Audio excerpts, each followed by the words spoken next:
Welcome to the Rankings Podcast, where we feature top founders, entrepreneurs, and elite personal injury attorneys and share their inspiring stories. Now, let's get started with the show.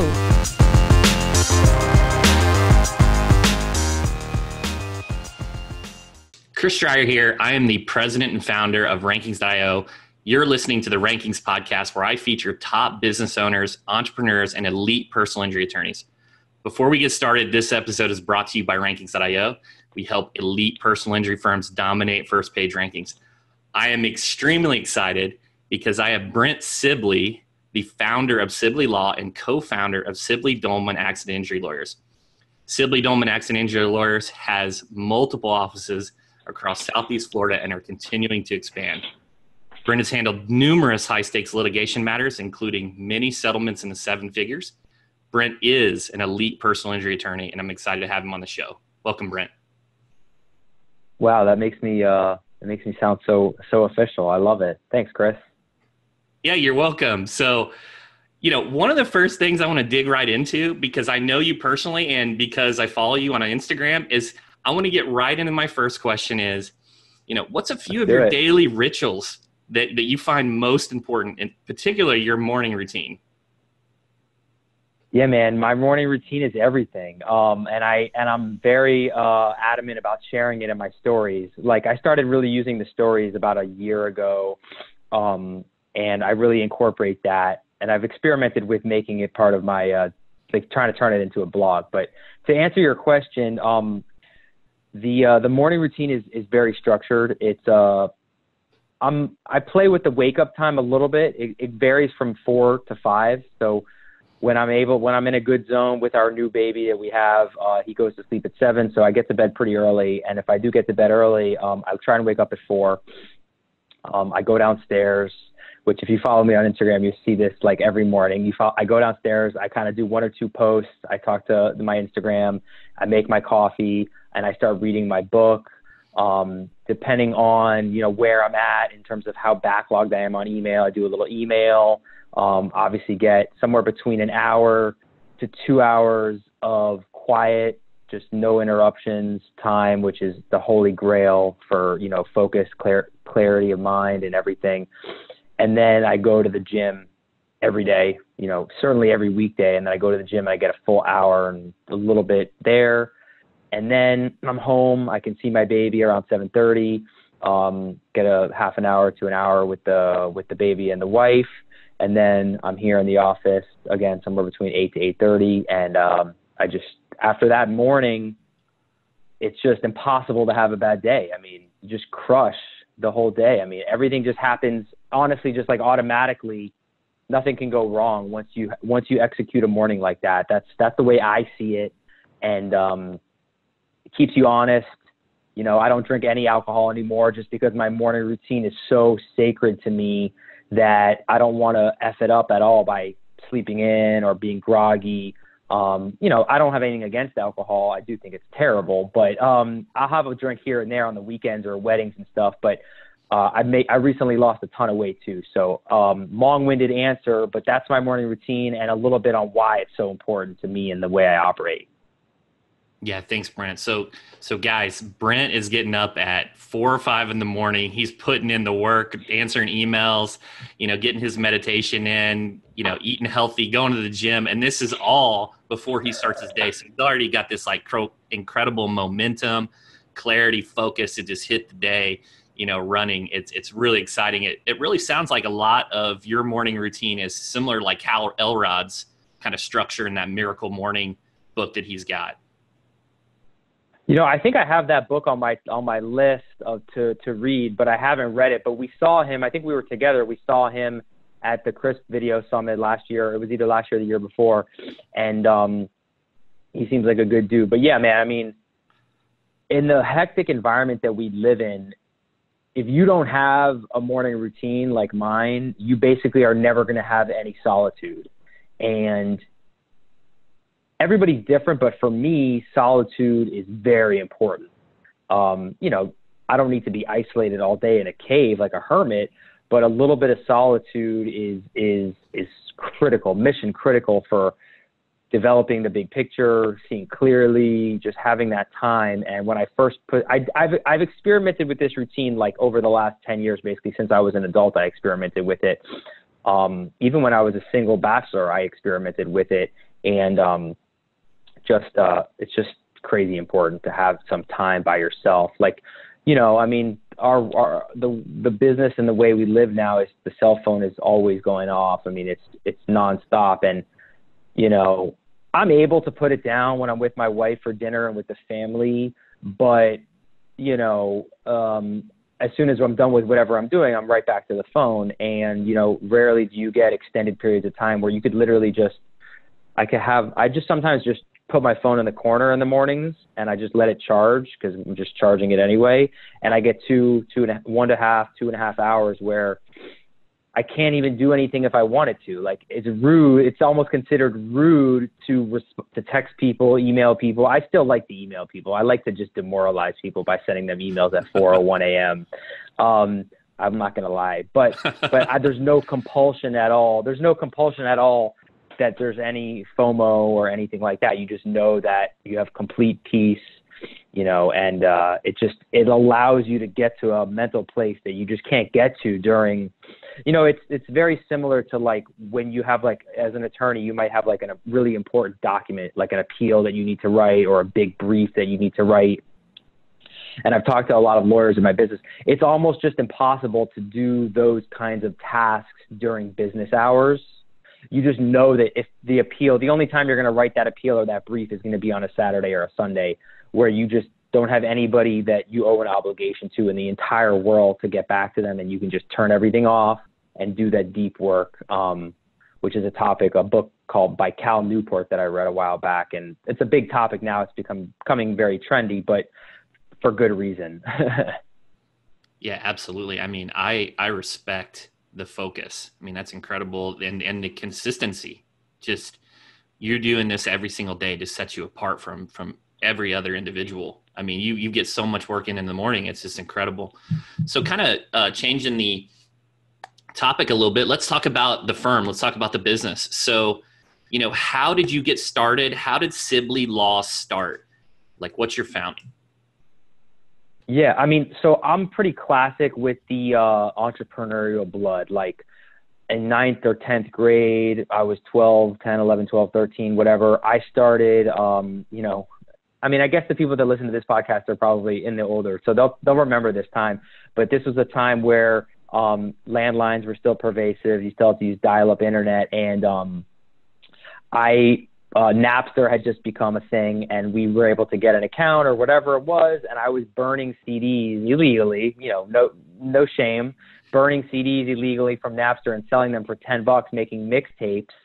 You know, there was no iTunes. This was 1993, so you couldn't just buy a single at the time, right? You had to buy the whole album on disc. So I was like, well, I'm going to just, you know, most albums have 1 or 2 songs that people like. I'm going to just buy all the albums, put all the best songs on a disc and put a mixtape of the best 15 songs, and I'll sell it for 10 or 15 bucks. And that was the beginning of my journey. And I remember those days. It was DJ Scribbly.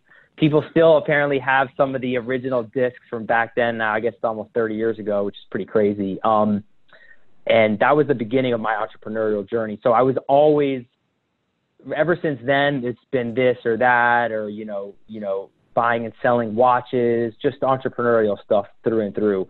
And then I was kind of just like, I didn't know what I wanted to do with my life. So I went to law school and business school. It just made sense. I was able to get mostly scholarship for that. I came back home, and then I was doing business law, and it was really boring, super dry. I'm like basically pushing paper for businessmen. And I was like, this is not going to be what I do.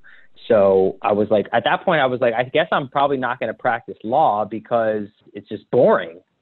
And then randomly I had passed the bar, and I was figuring out what my next job was going to be, or my first job was going to be. And my Jewish basketball coach from growing up was at the restaurant where we were celebrating dinner. He was a personal injury attorney.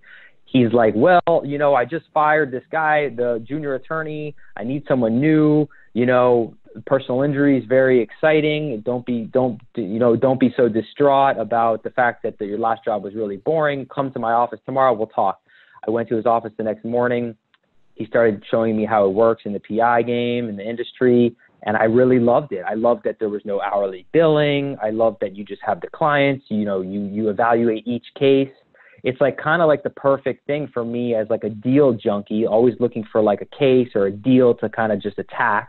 And, you get to meet new people, represent people, help them maximize the amount of recovery that they get, guide them through the whole process.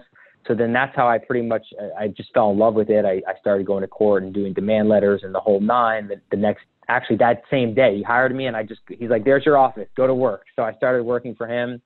And, after about 2 years, I was just like, this is great. Like, I know how this industry works. I've settled cases, I've signed them up, and I've gone all the way through to settlement. Obviously the next step for me is to do this on my own. So I did it on my own, and then I was on my own for basically about 5 years. Then I wound up meeting my partner, Matt. We kind of did a little bit of a la carte business together. And then a couple of years later, which is now 2 or 3 years ago, we said, let's really, get into bed together fully. And that's where we are now. So that's the shortest version I can tell you of how I came to be sitting in the seat that I'm in right now. Yeah, that's the 80-20. So I'm going to dig in here, Brent. So when you started and you went off on your own and you're like, I'm going to make the move, I'm going to go out on my own. What was it like? What were some of the actions that you took to get business? Because PI is so saturated. There's just so much competition. What were some things that you did to hustle to kind of get your name out there? I'm so glad you asked. This is another story that I've told many times, because, these things, they get saved in your memory in a certain way. So it was a Friday, the day I quit my job, I said, I'm going to do this. I'm going to be on my own. This is 2010. I got barred in 2008, and then I left to go on my own in 10. So about 2 years later, I said, all right, well, if I'm going to do this, I need a website, right? So how do I do that? As you know, I'm pretty technologically savvy, but I'm by no means, I have no formal training and no real work experience in tech. So all I have is motivation and a general aptitude for it. So I got home from that day, 5 or 6 o'clock. I said, I'm not going to go to sleep tonight until I have a website that's on the web. So again, 2010, there's already a lot of stuff, but it's by no means where we're at now in 2020. I was on YouTube pulling up videos. How do I register a domain? Where do I go to buy a domain? And, I thought it was going to take me like a couple hours maybe, but I think I went to sleep that night at like 4 a.m. and I had a site. It was live. I got it all the way from zero, literally, I was an employee at 4 o'clock in the afternoon. And at 4 in the morning, I had my own law firm with a website, virtually. I didn't have office space, but I had 99% of what you need to do business. Actually, technically 100%.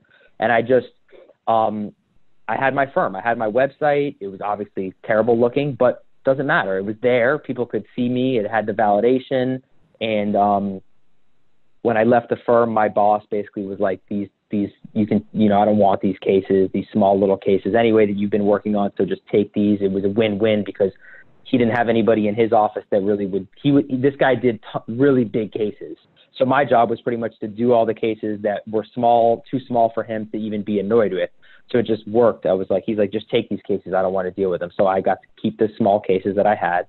Nothing crazy. I mean, I'm talking maybe 7 to 10 cases of settlement value between $10,000 and $50,000. So the little stuff. But for me, if I settle all those cases, that was the same equivalent of my annual salary for the whole year. So, I think I made $50K was my first year's salary. So for me, I was just like, all I need to do is settle 5 or 10 cases and I'm breaking even. So this is a no-brainer for me with my entrepreneurial mindset. So it was, the moral of that story is just like, you have no money. My mindset driving home was like, I've always been an entrepreneur. I know how to make money. Like I'll just figure it out. There's nothing that can stop me. There's no doubt. that whole thing, and like, I'll just figure it out. Like, I'm going to the first thing I'm going to do is I'm going to make a website. And so people know that I have a website. I can, share screenshots of it, whatever. I look legit. I am legit in my mind. And that was the first thing. The first thing that I always remember. And it was a pain in the butt to get it online. I had to make an account with GoDaddy. Then I had to buy a URL, and each of these things, when you've never done them before, each of these steps takes a half an hour to an hour to an hour and a half. And it's like, well, how do I build a website? Do I need to buy software for that? The kind of things that if you're not a real entrepreneur, by like 8 o'clock or 9 o'clock that night, you're going to be like, man, maybe I should just pay someone for this, or can I afford that? Maybe I should just go look for a job. So yeah, that's kind of like, that's exciting. I got to applaud you. I mean, you hear the term entrepreneur. It's like all these people have these big ideas, but they never take action.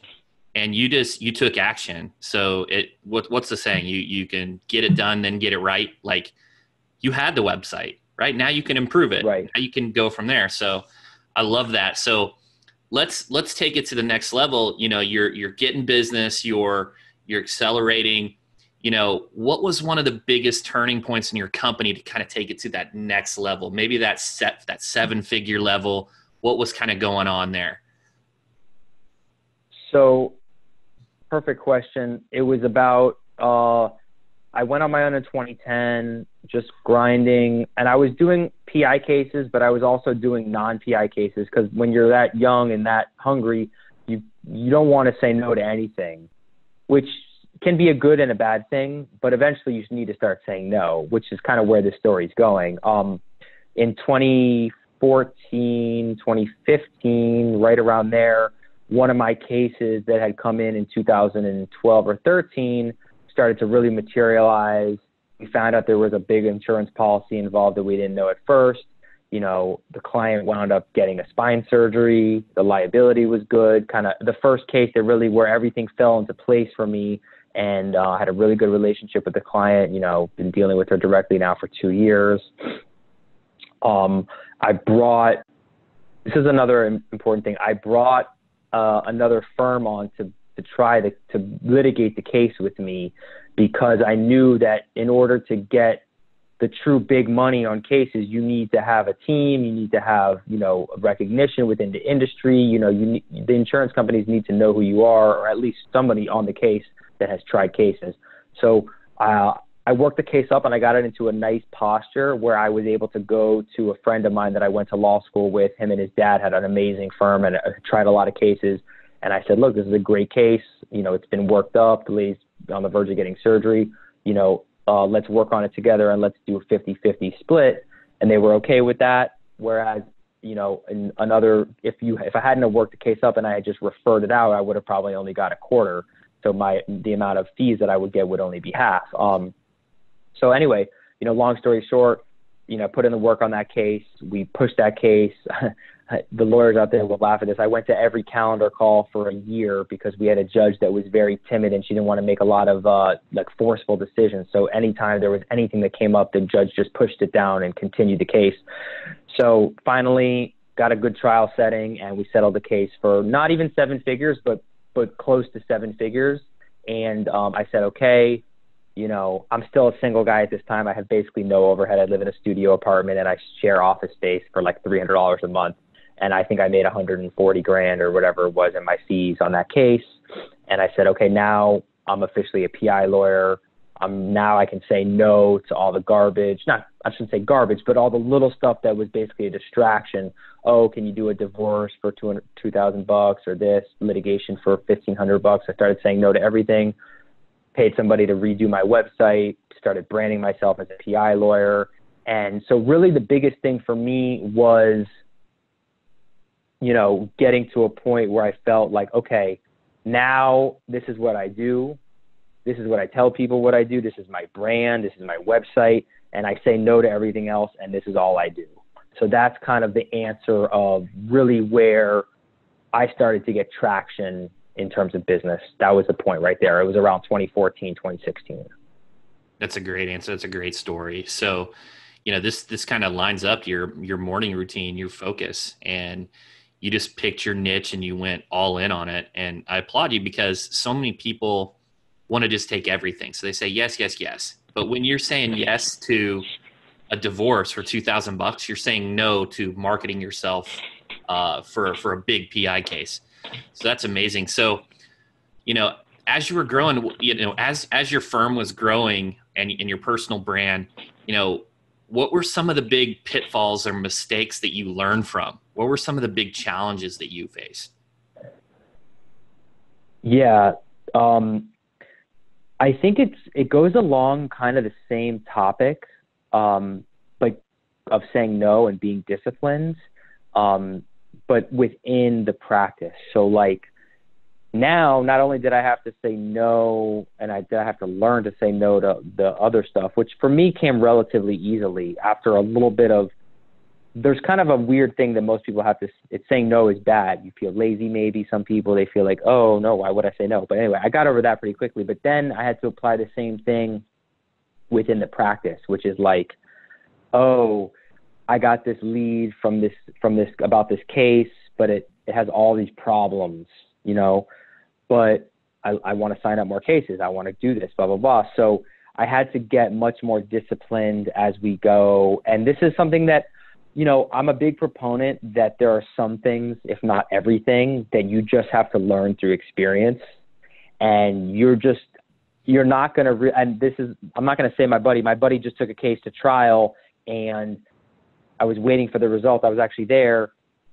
He text messages me at the end of the trial saying, client credibility is everything. And I knew what happened. He got a defense verdict because his client was not believable.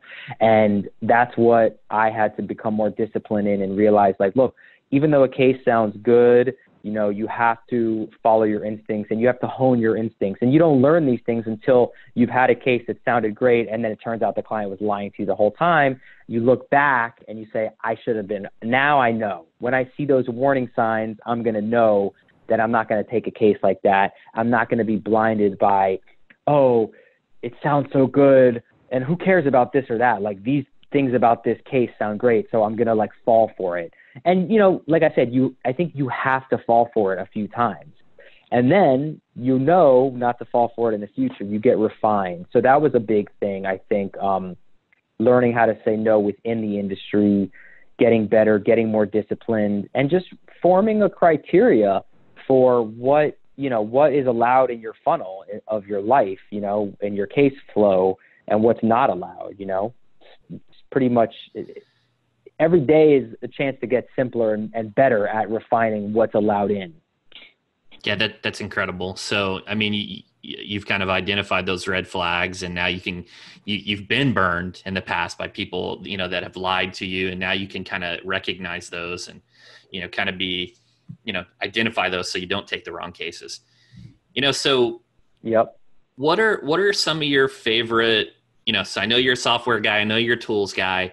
What are some of the tools that you're using that you strongly recommend for running a practice? What are some of your favorite tools? Oh man, I've used so many over the years. Right now we're using, and we're 1 year in to using a software called Lead Docket, which I really love. I've been working with the owners directly. Eric, the owner, is a programmer himself, so he's been implementing a lot of the stuff for me. And I've customized it, and I'm not even getting close to what I could do with it, but I have it customized to, so I'll tell you kind of one workflow that I have, and it's pretty cool. So like if somebody messages us and it's for a case in Georgia, for example, we're not licensed in Georgia, but because of all the work we've done with you over the years, Google sends a lot of people to our website. So someone messaged us in Georgia, and Patrice, who's my high school friend who works for us now, he's an adjuster for 10 years and now he works for us, he'll see that and he'll immediately, in our Lead Docket portal, he'll assign it to one of the firms that we've worked with in the past in Atlanta. Let's just say it's Atlanta. And what'll happen is the client will get a text message from us telling them, like, which I wrote this, like, for example, I don't know word for word what it says, but it basically says, thank you for contacting us.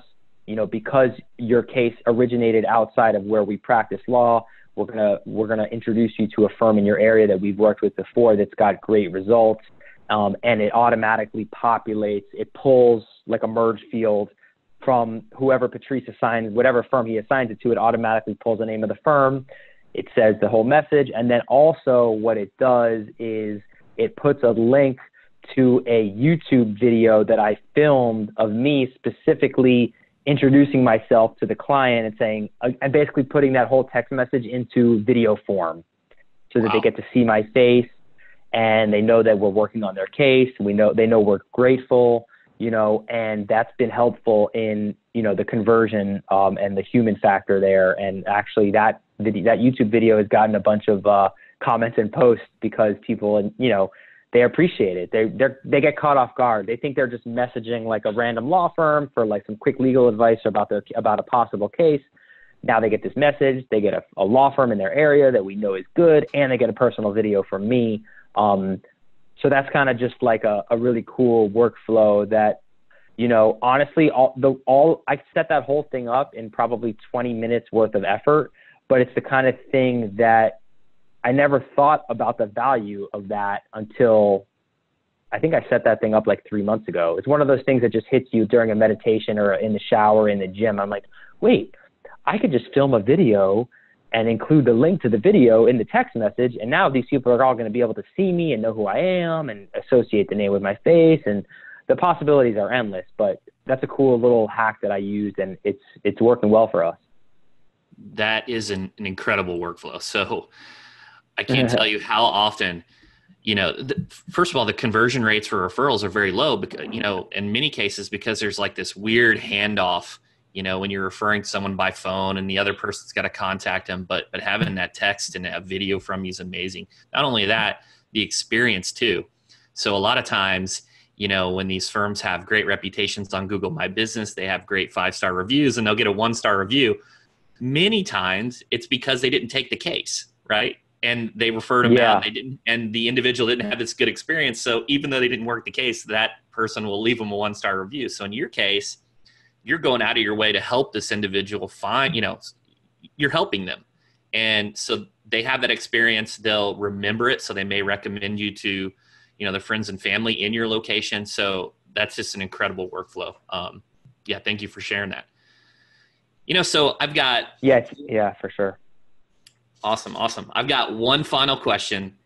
We talked about a lot. We talked about, morning routines. We talked about focus. We talked about, personal branding, your workflow, your software. What are some action steps that people should start doing right now based upon the advice that you gave today? Man, that's a good one. Some action steps. I think one of the things that I'm working on right now that I think is really, really important is a concept called time boxing. And some people call it batching. I think especially for like lawyers and people that are busy and have just a million things kind of going at them in all directions, is to be hyper aware of what you're working on and try and do certain activities in batches. Like the classic example is email. I used to do email on my phone because who doesn't do email on their phone? It's convenient and you want to catch up. You have 10 minutes while you're ordering your food on your lunch break and you're going to catch up on some emails. What I realized though is that, email on any task that you're going to do, if you're going to do it correctly, you need full focus. You really, ideally, you need to be at your desk with your iPad. I have 5 iPads, 2 computers. I have all these different devices around me because that's the way I operate. But you need to be like really aware of what you're doing and tracking everything that you're doing. And if you just do things casually, like off the cuff, like you might, if you do email on your phone, for example, and you fire off an email to like a couple people and you make an assignment to somebody and you're not at your desk, like you won't flag that email, or you won't properly categorize it because, I want to file this into the follow-up category for this employee because I'm making sure that I'm doing, I won't add that to my daily diary. I keep a diary of kind of everything that I'm doing throughout the day. And if I don't have my iPad next to me with my voice dictation set up, I won't add that email or that task that I set. So, the concept, and if you just time box things and you do certain activities in clumps, you will get into a routine where I can do all my email. I can do 200 emails in, and intense emails, like with tasks and follow-ups and to-do lists and everything. If you just do it like super early in the morning or late at night or at a time where you can just be offline, you can be really, really, really efficient with it. And you can get into a flow where you can be not only can you do it faster, but you can do it better if you isolate yourself off and you do everything in clumps like that. And then you'll also have the benefit of you won't be distracted by your email during the other points of the day. So for me, the time boxing thing is huge. People know, everybody that works with me, especially my wife, and she's the same way, you cannot allow distractions to come into your world when you're doing important work. It's just on so many levels, it's bad. If you want to see some drastic results, start being, very selfish with your barriers while you're trying to get work done.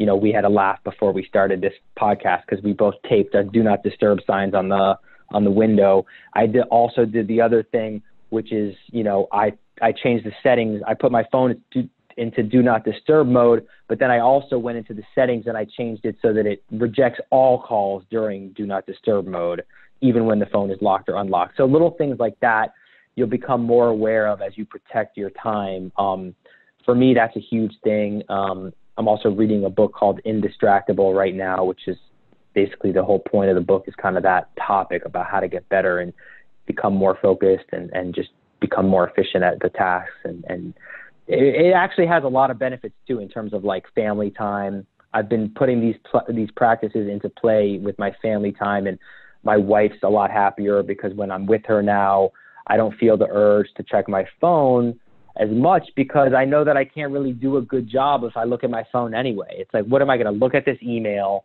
and then write an email, but I won't even be able to flag it. I won't be able to add it to my to-do list. I won't be able to do any of the things that I really should be doing when I'm doing email anyway, because I've seen what it's like to really do email the right way. And I don't even want to look at my phone when I'm at dinner anymore or when I'm with the family because I can't do what I really need and should be doing anyway. So it builds a kind of a revolving virtuous cycle there. So that's a big thing. I think a lot of people that are going to watch this and listen to this will get a lot of value from that. Yeah, that's an amazing tip. That's thank you for sharing that. That's just focus, time management, concentrating on those high value activities.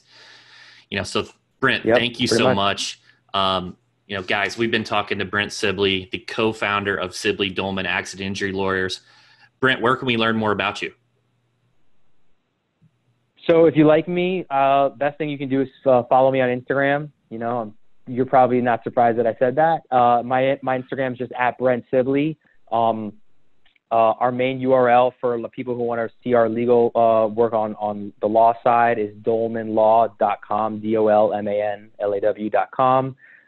And then if you go to my Instagram and you want to follow me on other places, like if you don't have an Instagram account, just pull up my Instagram on your browser and you'll see a link there which links out to my Facebook, the LinkedIn, links out to all my stuff like that. So my Instagram is kind of like I view my Instagram as my business card, the modern business card. I love it. Brent, thanks so much.